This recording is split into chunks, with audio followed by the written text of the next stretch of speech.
Hi guys! Welcome back to my diaries. For today's video, samahan niyo akong gumala sa Vietnam. Yes guys, you heard it right. Sa Vietnam po ako pupunta. And today is June 21, 2026. It's our day 1. And part 1 po ito ng entire tour namin sa Vietnam. So, by the way guys, so nakikita nyo sa video, kasama ko yung mga kaibigan ko si Karil and BJ.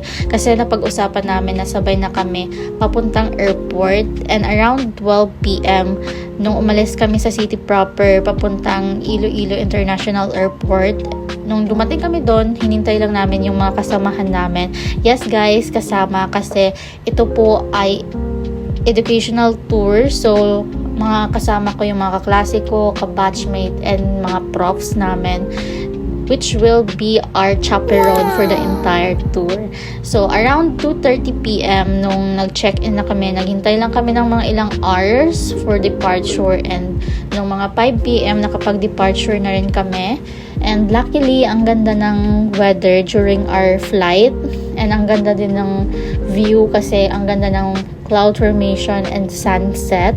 However guys, nung dumating kami sa Naiya, ang lakas ng ulan, but that's a small thing since meron namang umbrella na naging provide sa amin. Nung dumating kami sa Naiya, binigyan lang kami ng time ng prof namin na kumain kasi from Terminal 3, lilipat kami to Terminal 1 kasi doon talaga yung flight namin. So, agad-agad na kami naghanap ng makakainan ng friend kong si Melissa and Karil.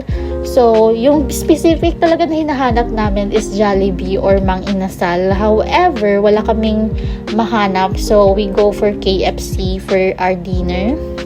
And ayun na nga guys, nandito na kami sa Terminal 1. So, nag-check-in na din kami agad kasi it's around 11:30 and it's our time for check-in. So, naghintay-hintay lang din kami kaso na-delay yung aming flight from 1 AM naging 2 AM na siya. So, by 2 AM, nag-departure na rin kami, and during that time, during our flight, sobrang lakas ng turbulence, but luckily, we arrived safely, and finally guys, nakarating na rin kami sa Vietnam. So, yung tour namin, diretso-diretso lang to guys, from Iloilo, Manila to Vietnam.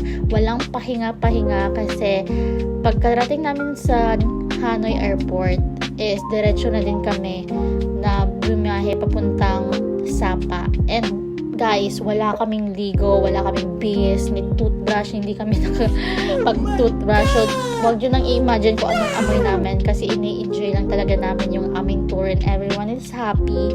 So, yun lang for today's video. Pero kung gusto nyo makita yung other part, yung other ganap namin for this tour, tingnan nyo sa next vlog ko guys. So, that's all. Bye!